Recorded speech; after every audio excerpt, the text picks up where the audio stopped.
slides today, so I have to go a little bit, okay, to be fair, most of them are kind of animation slides, so they're not that bad. But yeah, we will try to keep it interesting, because there's a lot to explain today, and we have to get along. Okay, so today we're explaining TLS renegotiation. But before we get to that, I want to ask one cool question, which is, I'm going to stop asking the speaking speed ones. We've collected enough data at this point. I want to ask, what topic are you currently finding the most difficult? Ranking wise. So this is a ranking based question, so please log in and try it. I've given you 4 choices here. Please rank them in order what you consider to be most to least difficult, and I will sort of take that into account the next time I make a pre-lecture thing or something. Right? I make some sort of review, right? So I get a rough idea of if I'm explaining something where I should focus more time. So generally, of course, we have block ciphers, stream ciphers, DES, AES, etc. We have the hash max signature idea, birthday attacks on hashes. We have asymmetric cryptos, the public-private key, how they get distributed, PKI, CA certificates, and the key exchange ideas of Free-Hellman and TLS. Right? These are sort of the more theoretical parts of the module so far. Please let me know which one of these you find more difficult or easy. Just rank them up. 4, 6, 8, 10, 12, 14. Just want to get a rough idea so you can adjust things as you go along.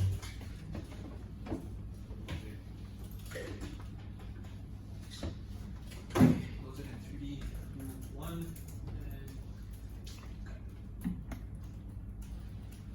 oh, every class is different. It's fascinating. Okay. If you're curious, other classes said encryption first and asymmetric crypto was like last. Yeah, but anyway, let's say so asymmetric crypto. Okay, I understand. PKIC is a encryption. Okay, point taken. Thank you, I appreciate that. So a lot of people said key exchange first for some reason as well. Okay, so it's there's 2 second phases. Interesting. Okay, so today we're talking about TLS renegotiation. So before we talk about that, quickly let me just cover TLS itself. Right? Once again, TLS and SSL, the old version of that, is essentially what encrypts your HTTP communications today, right? It's the S in HTTPS is SSL, right? And the whole point of this SSL TLS idea is that you and the server will basically exchange information and eventually come up with a shared secret. And this is key exchange, the sort of fundamental key exchange idea, right? That you can authenticate who the server is, who you're really talking to, and in the process, at the end of this whole sort of 8-step scheme, you will derive together a shared session key for the rest of your communication, right? And I'd like to remind you also that for this tutorial, I'm going to just represent this whole process as just 2 steps. The client will send one big packet, and it will receive one big packet. But in reality, it's of course 8 or 9 different steps back and forth. I'm going to just represent it as one packet, outgoing out of one packet coming back. Let's just use it that way. Yeah, just easier for all. I don't want to make 8 types of slides, so let's just do that. Okay, so that's the idea behind TLS. So we're just exchanging a key, and then we'll use that key for further communication going forward. Right? Asymmetric crypto slow, symmetric crypto fast. So let's derive asymmetric tree from asymmetric information. Okay, so let's talk about TLS renegotiation, right? And the normal use case of this, right? Normal use case. A client is encrypted. Has an encrypted channel with a website. Okay, there's also MAC and stuff in here, but let's just ignore that. Let's focus only on the confidentiality part for now, right? So a client has an encrypted channel with a website encrypted channel. Will just mean that every single message is encrypted with some symmetric key, right? The website will be good, right? So that's the original, the starting point of this idea, right? The next thing is that either the client or the server, in this case, assuming the client, will basically say, I don't want to use KA anymore. No more of this KA symmetric key. I want to switch to a new key, right? Let's just use a new key top. And many use this, like we'll talk about at the end. Point being is that I want a new key, right? So how this works is that you just repeat the same handshake process again. You send the same handshake packet out, right? Except this time it's over a encrypted channel. Because this is an important point. The first time when you talk to a website, right, you are sending an unencrypted handshake packet, because then you can't encrypt it before you have any agreement of the key, right? So the first time you do this, right, ignore all this. The first time before you do all this renegotiation, the first negotiation, you send a plain text packet, and back comes a bunch of responses, right? Also plain text for a while until you derive the shared key, right? In this case, with the renegotiating, I'm sending this handshake packet through an already encrypted channel, right? This is the renegotiation about the read part, right? I already have an encrypted channel. I'm just using that channel again to send a new handshake packet and tell the server, hey, I already have a secure communication with you, but I want a new set of keys, right? That's what this process is about, right? So you send the packet over, the website responds back with a response packet essentially. Because once again, 8 different communications. I'm just going to bring in another 2, and then this will change from KA to KB, right? That's all this process is. You're changing the symmetric key used for the communication. That's it. Okay. Now, let's talk about the attack, right? So the idea of renegotiation once again is changing from one key to another. the attack starts off with this idea, right? An attacker is now connected to a website as per normal, right? It's just you and I connecting to a website as per normal, no differences here. We have a secure channel open, which is using TKA, right? That's the first part. The second part of this process, by the way, anytime stop me in this, because if you don't understand this, the rest of this tutorial is going to really suck, right? So just let me know if you don't understand any part of this. So, the attacker has a communication channel open. The victim now attempts to send a handshake request packet for the first time. The victim has never talked to this website before, right? Has no open communication line. It's going to send a first unencrypted handshake request packet. Remember, the point that it's unencrypted doesn't really matter, right? We learned about Diffie Hellman and things like that. You can have two publicly exchanged packets and still derive private information, right? This is okay, right? But the victim is sending a handshake request packet in the claim, right? Now what happens? Oh look, I walked 10,000 steps. Huh. So what happens at this point is that the attacker now, man in the middle is the victim, right? It sits in the middle between the victim and the website and intercepts this packet, okay? How this happens in real life is that you basically just, you become the DNS server or something. There are many ways you can do this, but basically you can sort of forward all of the requests of this guy to you, right? If anyone was to build a monitor, they could do the same thing, or anything in the source. They don't even have to be a root CA, whatever. You could be a man in the middle pretty easily, right? Okay, and now once you have this, now the whole point that's happening is the attacker has already established a connection ahead of time. The victim has now sent a handshake request, and the attacker holds on to this packet, right? Doesn't actually send it forward, right? The real life equivalent is you're passing notes in class, right? Whoever did that in primary school, right? Assume someone intercepts your message and just holds it and then passes it to your friend, right? That's the equivalent idea of this, right? Okay, next one.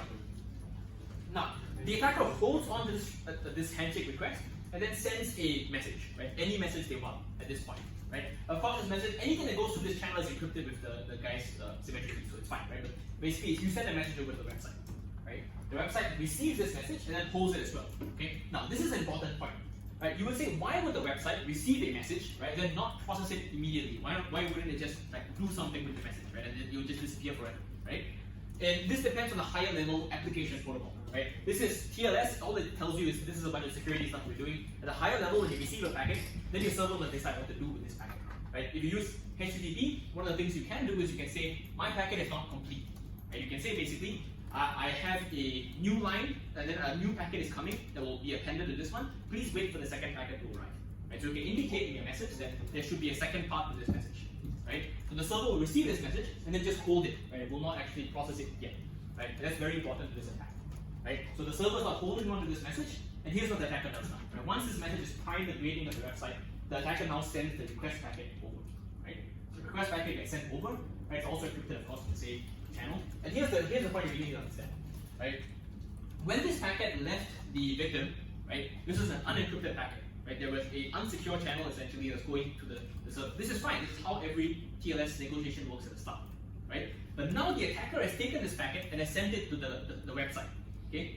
When the website receives this packet, the website's like, oh, this packet came through an encrypted channel, right? So it must mean that this guy, the attacker, is trying to renegotiate the key with me, right? It's not the first ever time he's communicated with me. He has used an encrypted channel and sent me a handshake packet, right? So this must be a renegotiation, okay? That's the fundamental concept of this attack here. This is a part of the renegotiation, right? Already a channel, and the request packet is going through this channel. Okay, anyone confused at this point? Right? This was a non-renegotiation at this point. It was just, hey, you know, let's derive a key. The attacker intercepts it and sends it through an existing channel, which makes it look like a renegotiation instead. Good? Okay, I'll keep doing this constantly, but okay. Great. So, next part.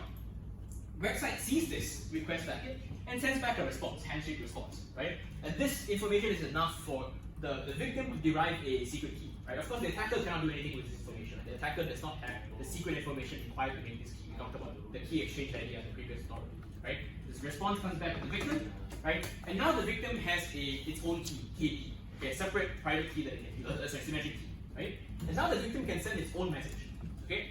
So far, once again, right? Attacker has forwarded the handshake request, has forwarded back the handshake response, right? And before the victim has sent any messages, he's already primed the server with an existing message, right? Now, the victim sends this new encrypted message with KB, right? It comes through this channel for the first time, right?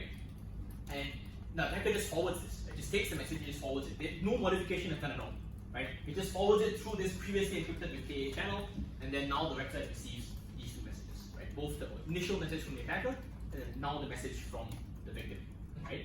And then basically, based on the protocol, you can add these two together, and now the attacker is able to add any prefix they want the message. Right? Anything you want to add to a message, you can at the front. That's kind of the purpose of this attack. Okay, I'm going to stop away from questions now, in case anyone has any concerns. Right? Whether how this works, is there any confusion? Because you're going to answer a lot of questions after this 13 questions. So, any questions, now's a good time.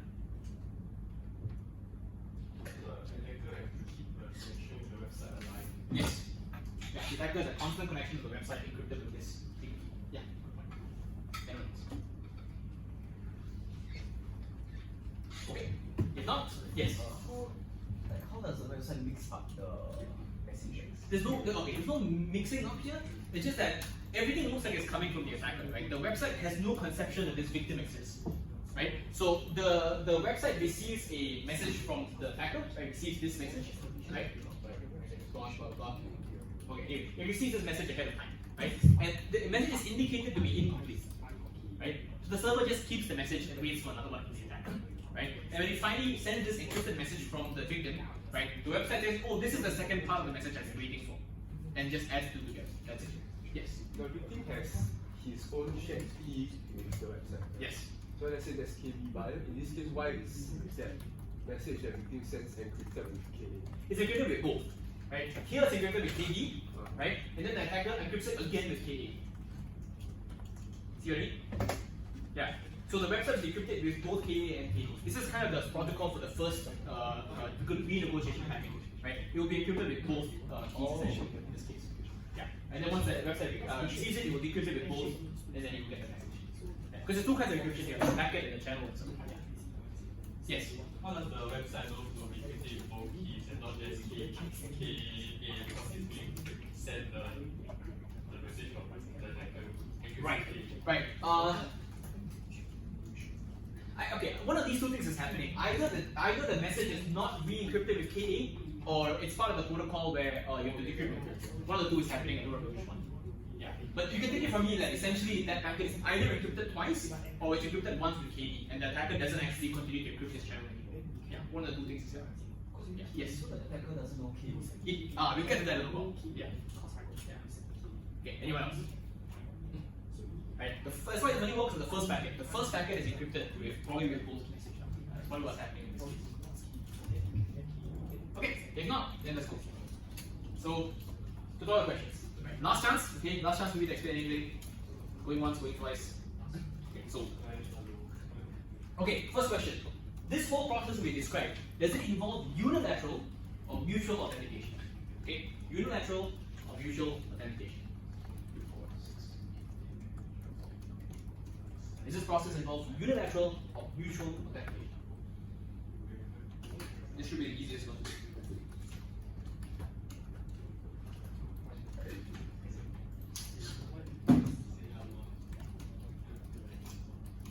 Go a couple more.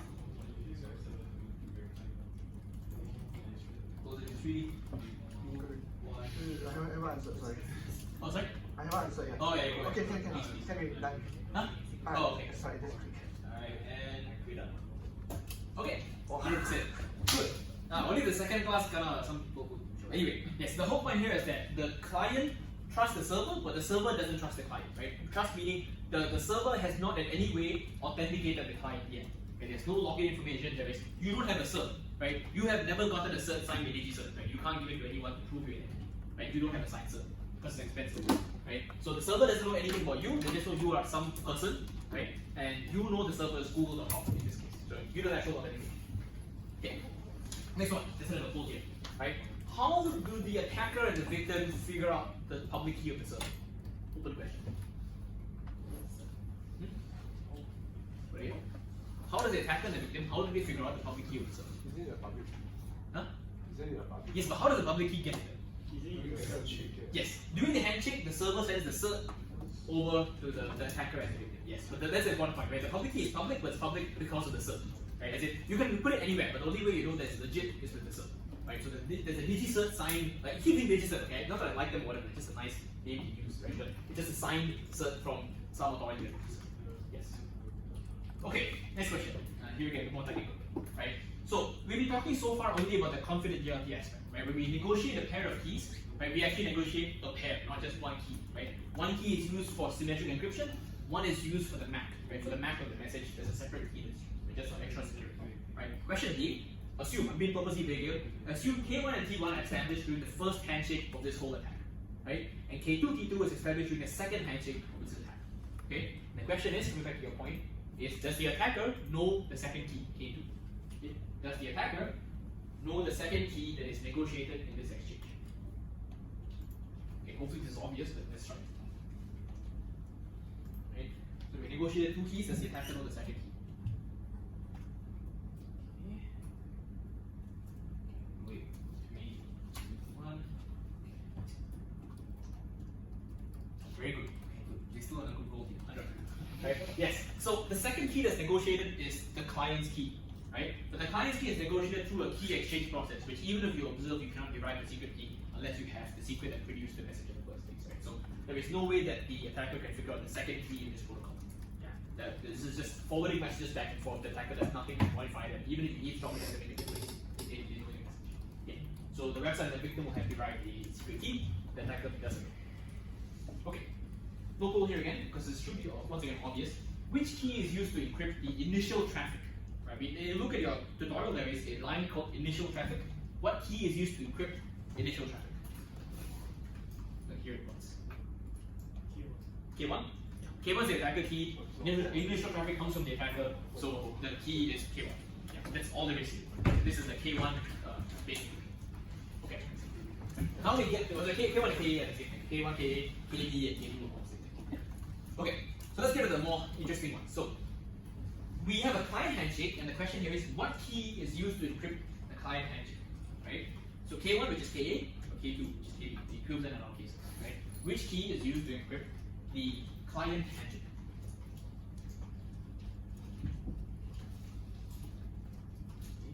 The client handshake, which key is used to encrypt the client handshake? The victim, sorry, yes, victim client handshake. Sorry. Make this a little bit more. Okay, wait a little more, one more. Okay, close it at 3, 2, 1, try. Okay, let's see. Okay, this got some people here, right? So, what key is used to encrypt the client handshake, right? Now, this is an important point. The client handshake is establishing a key, right? At this point, when the handshake is going on, the client doesn't have a key yet, right, with the server, right? In our case, basically, let me show here, right? That the handshake is being encrypted with the channel's key, right? The hacker's key through the website, which is K1, KA or K1 in this case, right? So the client doesn't have this K2 key yet. This key doesn't exist. This K2 doesn't exist at this point, right? They are negotiating the process of getting K2, right? That's why in this case, when we're doing this negotiation, the handshake doesn't involve the client's key because there is no key yet between the victim and the server. Lost anyone? Rest all good? Okay. Global again, so this will be trivial, I'll just answer it myself. What key is used to encrypt the client traffic? Right? K2, right? We went through all this process to establish a key for the client, right? So obviously the client is not going to use K2, its own key, to encrypt any further messages. Right? So K1 is just for the attacker to the website, K2 is victim to the website essentially. Yeah. Still good? Okay. And okay, so now we start getting to the interesting questions and the real application stuff. So now assume that this is 2009 again, right? You're probably in primary school, I think. Let me guess, right? So assume now 2009, right, this attack is still going on, right? This attack has just been discovered. No fix has been patched or pushed yet, right? Now we have Alice, who uploads a report to Luminous, right? And assuming this attack is still valid, question being, can the attacker compromise the confidentiality of this report? Can the attacker read this report, right, that Alice is sending through this system? Okay, 4 answers here. Important point. If you answer maybe, you're gonna have to answer. You're gonna have to tell me why. I'm priming for you. This is a new policy for maybe answers. Right? You have to tell me why it's maybe. Right? So, if the victim is sending a report through this channel and his attack is still active, is it possible? Is it possible to read this report? Read the confidentiality.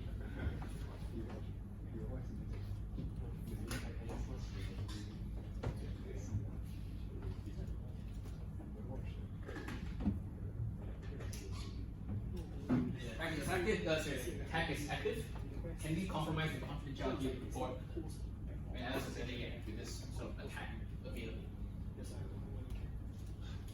One, two more. Okay, 3, 2, 1.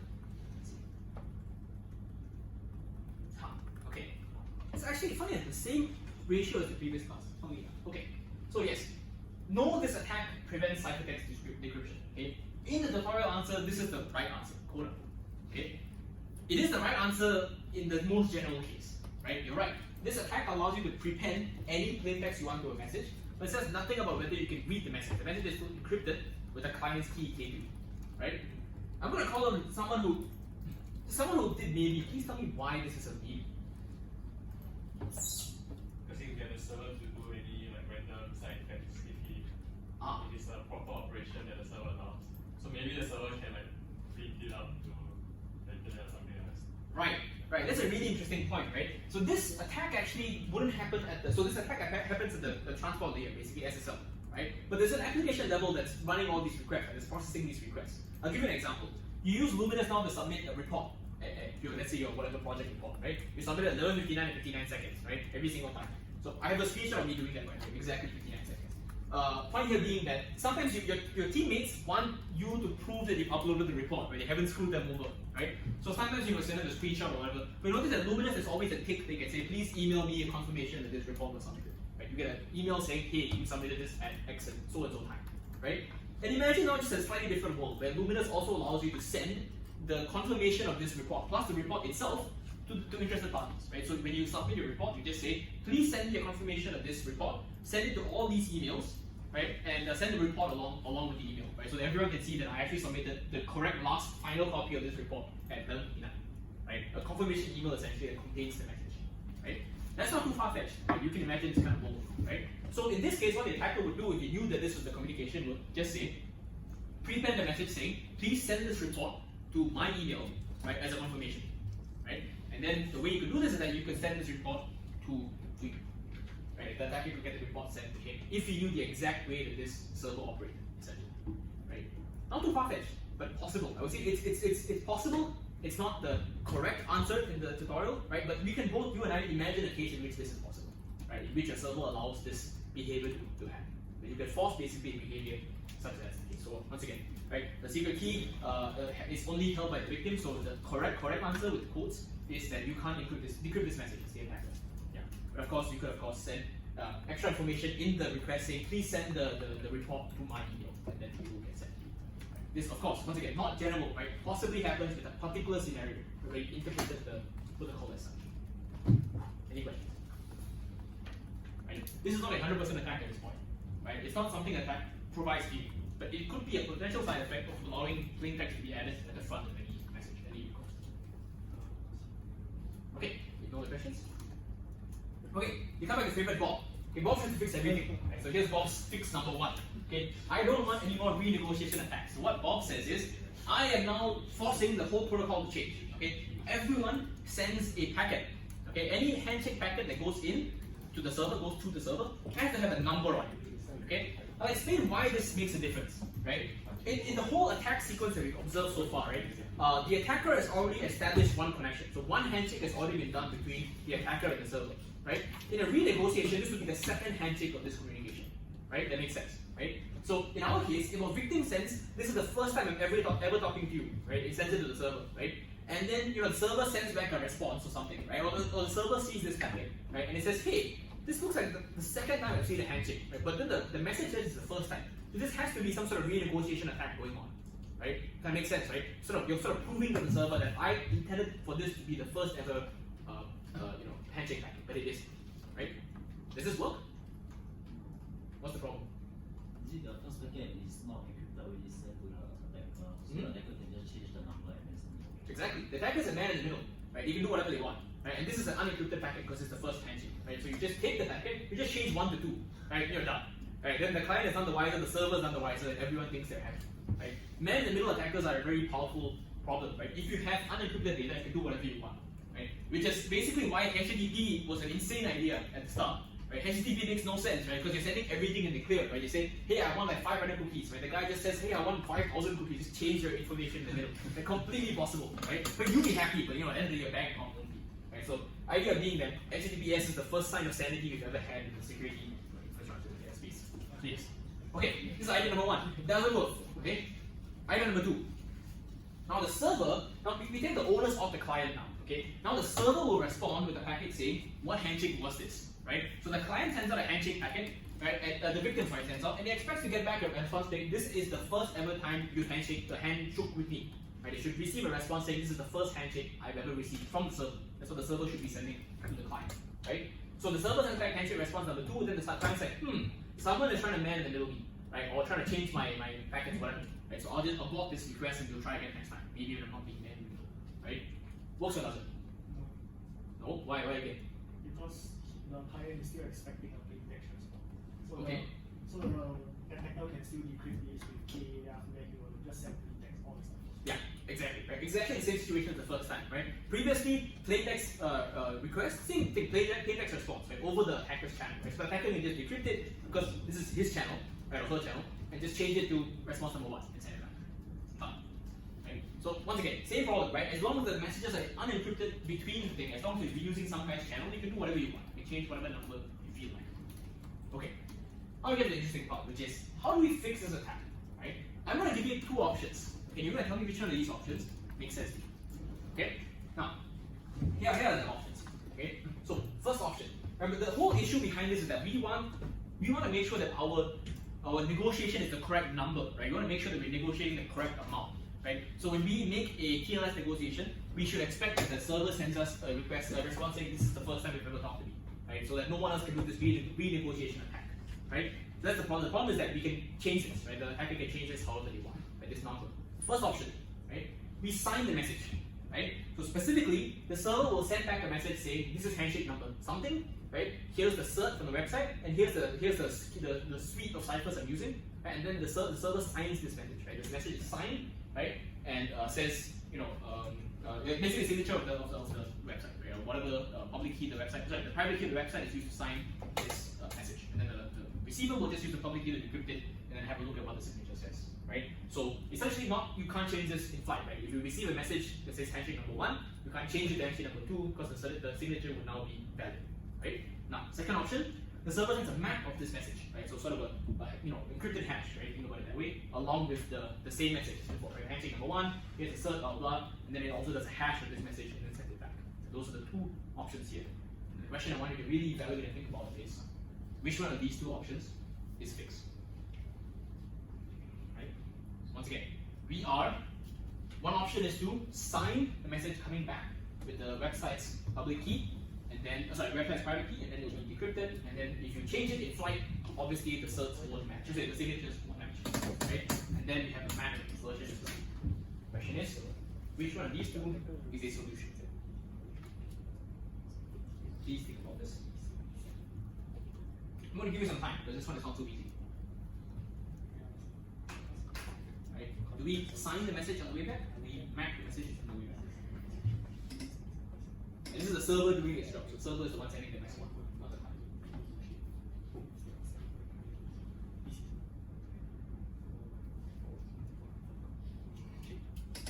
Sign the message or map the message. Which one of these 2 options?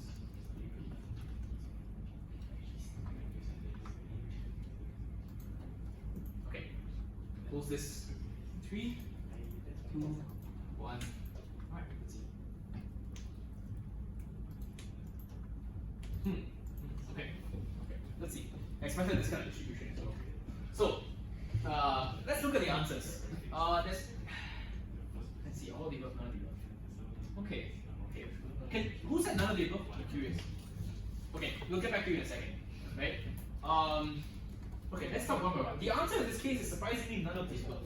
Right? Neither of these 2 responses really work.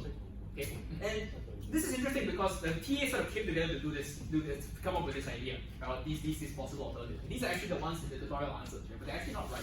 There's a small adjustment you might have to make. Right? So anyway, we'll talk about that in a second. But yes, let's talk about the answers one by one. Okay?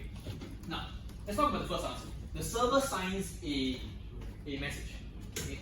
Why doesn't it work? Oh yeah, actually, without you. Anyone who said, a lot of people said no to the first answer. Can anyone that's not him tell me why this doesn't work? Lots of people said no to this, right? You take this plus all of the above, essentially. A lot of people said no to the first option. Why? Why sign? They could just decrypt the signature with the public key, change the handshake number to I got the same answer last time. So the problem is that you can decrypt the signature, it's meant to be decrypted, But if you change the stuff, right, you can't re-sign it again. Because the only person that can sign the signature and have you delete it is the website, right? And even if you sign it with your public key, your private key, sorry, the victim doesn't trust you as a CA. You're not a CA to the victim, right? So the victim is just going to see this cert is not from someone I trust, dump it, right? So it's not that. Why? Does anyone know why? Why is this not a solution? Not going to go back to you. We'll get back to you tomorrow. Because a lot of people said it's not the solution. And why? What's the mistake? It's a very, very subtle problem with this. Well, not very, very subtle, but maybe somewhat more subtle problem with the first answer. You could have gotten the message that you wanted to send in the previous connection. How? Like, so if you connect with the server first and then the client wants. Who's the you here, sorry? Sorry? Who's the you here? Said you connect to the Sorry, server. the attacker. Yep, the attacker connects to the server. So when the attacker initially connected to the server, he already got the message, this is handshake number 1. So you can just send that back instead of sending the new message that he sent. Right. Right. So the important point here is that a signature is deterministic, right? If you give it the same information, it will give you the same output. Correct? Does anything in this seem like a unique piece of information to a client? No, right? Nothing about this message. This is handshake number 1. Here is the cert of the website, so on and so forth. Nothing about this is unique to any client, right? Every client will get the same message and the same cert the first time they connect. And the first time you connect, you will always receive this is handshake number 1. Here is the cert of that message, the signature of that message. Everyone gets the same information. Right? So whether the attacker connects, whether the client connects, will always be the same info. So here's how you exploit that problem, right? When the attacker connects, you will receive, what I said, the handshake response and the signature of the message. You will receive both these two things, right? And it will just hold on to the information. Just keep the packet somewhere and save it somewhere safe, right? Now, so I'll go back in. Right? Now when the victim connects, right, for the first time for the victim, but the second time for the server to see this, right? The server will send back, oh, this is actually the second time I've done a handshake with you, right? And it will send back a signature.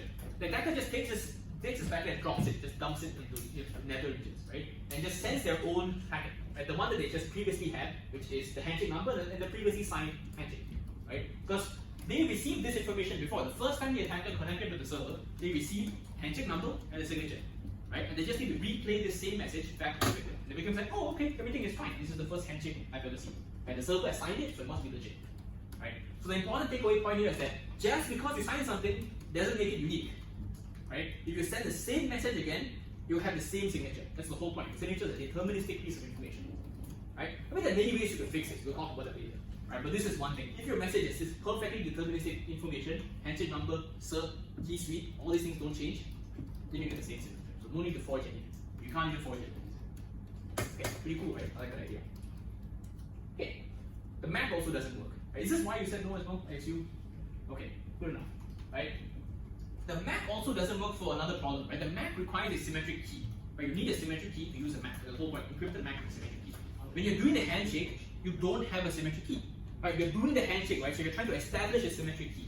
So what are you going to encrypt the MAC with, right? You don't have a key to use on the MAC, right? If you use this attacker's key, right, then the attacker will be able to decrypt the MAC. That's no use to anyone, right? So no one knows K2, so then you have this problem, right? So the MAC cannot be created because there is no key to create it with, but there is no symmetric key. Okay, anyone lost? These are two very subtle attacks, right? This one is less subtle. It's obvious. MAC doesn't have a key to be used with. Right? Even though most people selected this answer, probably the way I timed it for it. Yeah. But yeah, there is no key for this MAC, and the signature option doesn't work because the message is the same every time. Any questions? I'll let you sort of stew in this for a second. Right? But this is a pretty profound point. You might get this in answers as well. But one of these are correct. We need to really question that idea. Everyone good? Okay, as long as you're convinced, I'm convinced. Okay, this is my solution to this problem. Okay, now I've said that every single time you send this signature, it's the same, right? Okay, very easy. We just make it different every single time, right? When the client sends a handshake request out, all it has to do is it will add a random number to this message, right? So here it says, here's my handshake request. Here's a random number that I'm adding. Here's a random number that I'm putting in place, right? Okay, then when you send this handshake request packet out, right? The website will send a response. So it gets this handshake request, and then it produces this, right? It will say, oh, here's a handshake response, right? Here's the random challenge that you sent me as well, and I'm going to sign both these two things concatenated together, right? The attacker at this point, when he first connected to this website, will not have used the same random challenge, right? So there's no way that they can forge this cert. They've never received the same cert before. And so every time you connect, you get a different cert, slightly different because of this random challenge. This is a pretty common technique in general as well. Like if you have some deterministic information you're sending every single time, just add a random bit of information to it, right? So that no one can forge or get a signature of this size. Make sense? Right? As long as it's random and this is large enough, this number, right? You will never get the same signature twice. So you can basically ensure that your challenge is always authentic from the server and not replayed from the attacker. Okay, let you sort of stew in that for a second as well. We're just adding random information in the request so that the signatures are never the same. So you cannot replay any message. It will never be the same. Okay. This. Let's move on. Last one. Any more these attacks? Okay. Alright, so now all this time we've been talking about one-way authentication, right? The client knows the server is legit, so I know I'm talking to Google.com. So Google has no idea who I am, right? It's never signed me in or whatever, right? So how does it know that the client is allowed to access their services? I'm just going to answer this myself in this case, right? What happens in reality is that you first establish a secure channel, right? So first the server says the client, I don't trust it at all, but I'm just going to at least set up an encrypted channel with this guy. Now, I don't know anything about this person yet, so I can't give him access to any important information yet, right? But what you do is that after you establish this initial secure channel, you as the client will send username and password over to the server. Right? You will now send it, because if you send it without establishing the secure channel, you're sending your password in plain text, which makes no sense. Right? You're not going to do that, right? So you're going to send your username and password after you have an encrypted channel to the server, because then you trust the server at that point to take your information and do something useful with it, right? And then the server will now send a cookie back to you. This cookie idea is pretty important. You see the tutorial as well, right? The cookie is basically just a representation, a session ID essentially, that's secret.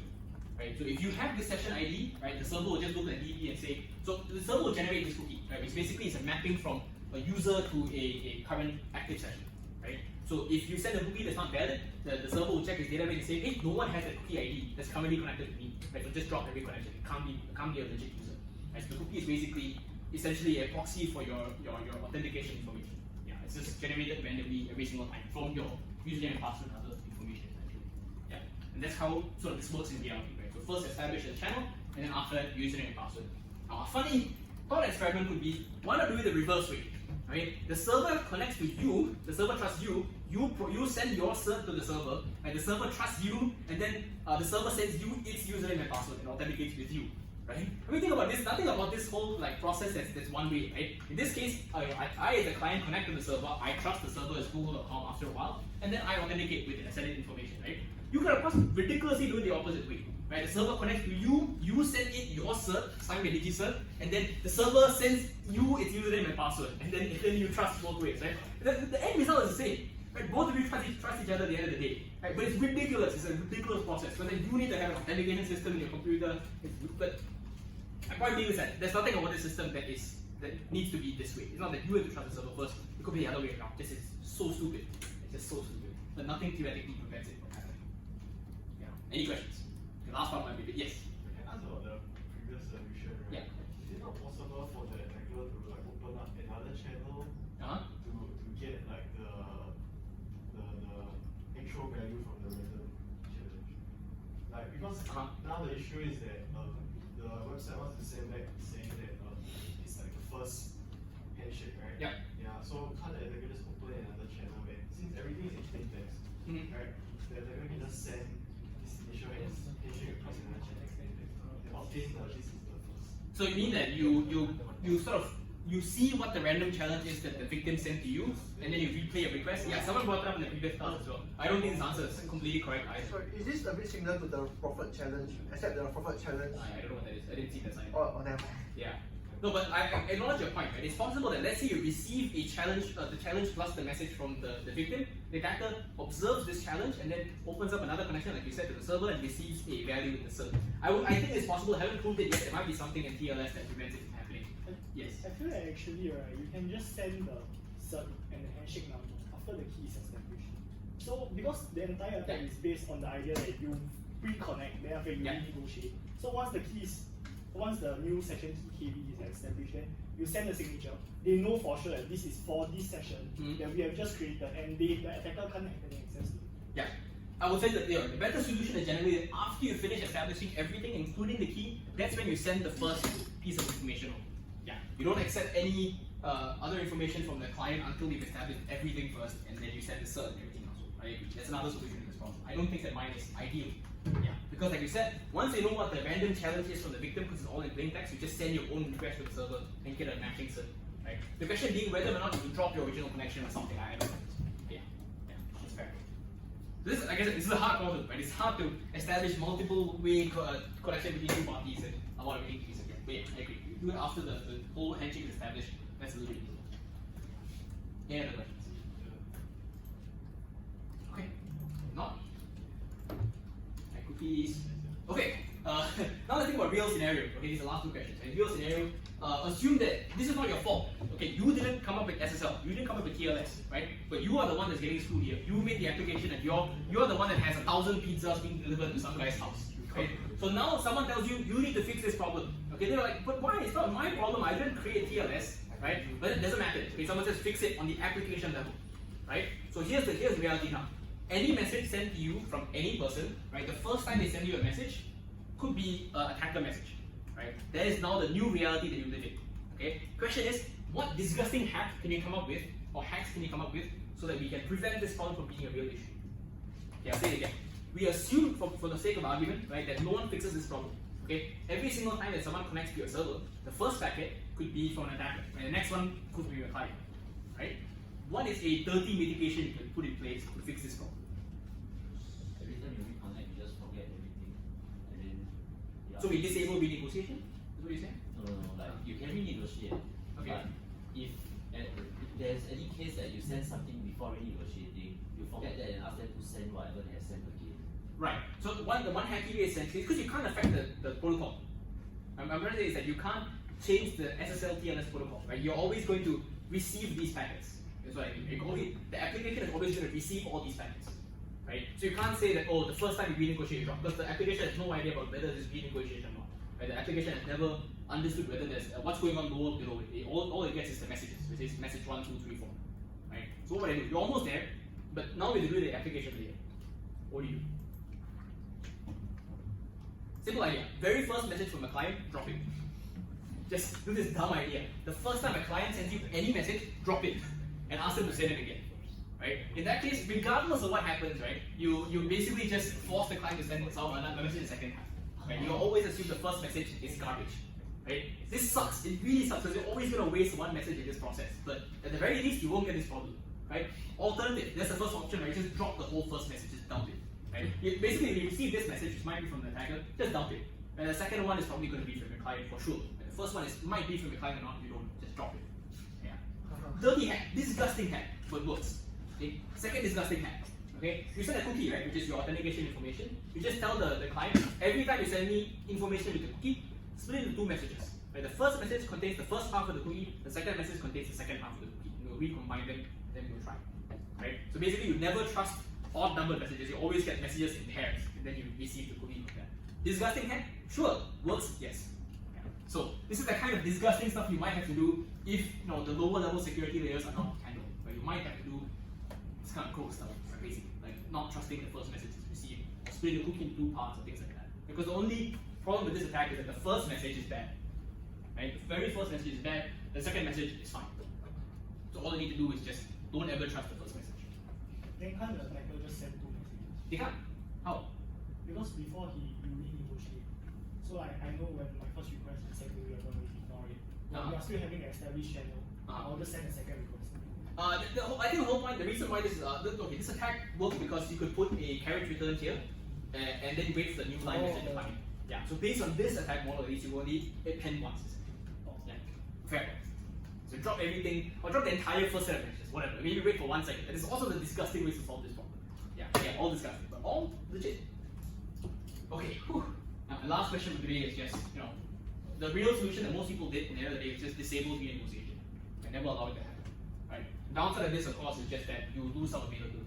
Right? Some applications rely on renegotiation for some amount of purpose. Right? So for example, you shop on AliExpress or Amazon or something, you don't log in first, you just shop around with your cart. Right? At the end of the day, when you're ready to check out, then you log in and you press checkout. Right? When you do this login process, since you're upgrading to a lot more of a higher level, privilege level, a lot of websites just renegotiate a key with you. Right? Because you're going from just a dude who put stuff in his cart to a guy that wants to spend his money on these things. Right? So they actually renegotiate a key in that window. that's kind of a problem with this thing. If you drop the whole connection, restart it, it's just a bit hard. Yeah, or a bit annoying, not hard. Okay. Anyway, I acknowledge all the points today. Very good point about you could, of course, forge the cert by making a new channel and sending it to agree. Better to just send it to the end of the negotiation. Okay, it's done. Summary, right? Now, so even a seemingly like secure protocol made by very smart people like TLS could be broken, right? So if you're interested in this concept, this idea of protocols and whether they're secure, a lot of work is done in formal verification today to prove that your protocol is correct. Right? This is done a lot at NUS. 3211 does some of this, so there's 5232, I think. Right, so some of these mods basically talk about formal verification. So you basically model your whole problem in some sort of more formal language, essentially, like whatever programming language might be out there. And then you have a tool that checks to see whether some of your properties are met. Right? So you say that, oh, given this algorithm, is it ever possible for an attacker to insert a message ahead of another person? Right? Then you basically the model runs and says, oh yeah, it's possible in this particular scenario. Yeah. So you can do that today. That's what people use to verify protocols these days. Yeah. That's one idea. You can look at this idea. Formal verification. Right? Then okay, it's hard to think of solutions that are secure. It's hard, right? But if you do that, right? If you think of a banned solution, right, and later you have to bandage it, it's even worse. Right? Really bad to bandage an existing solution. Any solution that you create, any bandage you create is probably going to be bad. So it's not going to be that great. You're going to do something in the process, the performance, whatever. It happened for Intel's attacks against the hardware and things like that. The bandage is always bad. So next week, presentations on 27 March. I can't remember which class it is that has to present on 3rd March only. I think it's not this one, it's the next one. Yeah, so the 27 March is your first presentation week, right? And then, yeah, so just get prepared. Yeah. And next week we still have the bottom, just to be clear. We still have the bottom. Okay, take attendance and then go.